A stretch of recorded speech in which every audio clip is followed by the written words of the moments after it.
Hi, Phi Psi. This is week 4 of the Words of the Good. So, I broke my toe this past week doing judo.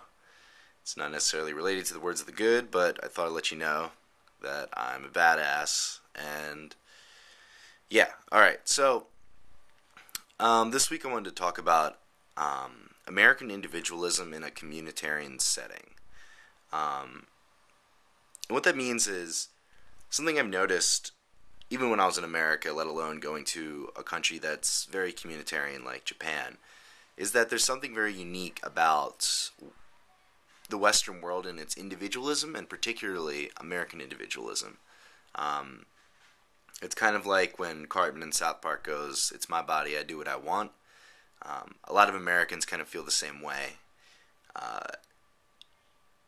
Parent-child relationships are even a little more different because children get more freedom. Children are supposed to get more individualism as they grow older.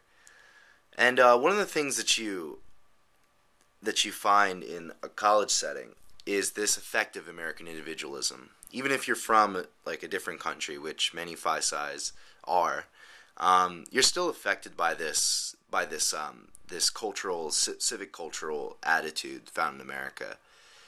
And I think that's what makes things like fraternities very unique. Fraternities are communitarian settings. They're meant to take the energy of 20 people and make it into something more, rather than have them individually do what they wanted before. 20 of them together could accomplish more. But that always necessitates giving up some of your freedom, your spare time, etc., etc. Like, for instance, military historians talk about how exceptional American military history is because American soldiers come from very individualist backgrounds, very individualist societies. And they end up being molded into this mechanized machine that is the U.S. military. I'm not saying that Phi Psi is a microcosm of the U.S. military, but it's an example of this exception within a larger setting of individualism. But it's not something that comes naturally.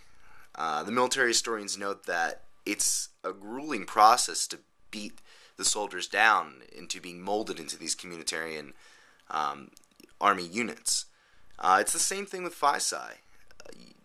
Most of the time, you don't come into Phi Psi willing to give up a lot of your time, everything that your individuality in some ways. But the unique thing about being a Phi Psi is that we are Phi Psis. We give up our individuality to this greater communitarian group that is Phi Kappa Psi, but at the same time we maintain a lot of our individuality. And we're all so unique, which I think separates us from other fraternities. And I think it's a very good thing. But at the same time, it's still hard to harness the communitarian nature of being in a fraternity.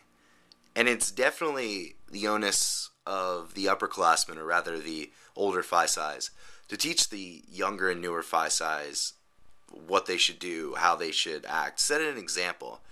I know that it often is the case that upperclassmen run out of time, they're trying to finish their major, etc., etc. I know I'm going to not have much time when I get back. But still, it takes a lot it means a lot to be an example and to guide the other Phi Psis in working within this communitarian context, rather this individualistic cultural context in this communitarian society that is Phi Kappa Psi. And with that, you can get a lot done. And it's a really, really excellent part about Phi Psi, our nuanced approach to being both an individual and a fraternity member. And I hope that that tradition continues way after I leave Phi Kappa Psi. So, I guess what I want to leave you with today is kind of more than anything, a realization of how exceptional we are as Phi Psis, with our individuality and our constant desire and our constant examples of giving both to the community and giving to each other. And yeah, that's about it. So I guess I'll see you next week. Bye.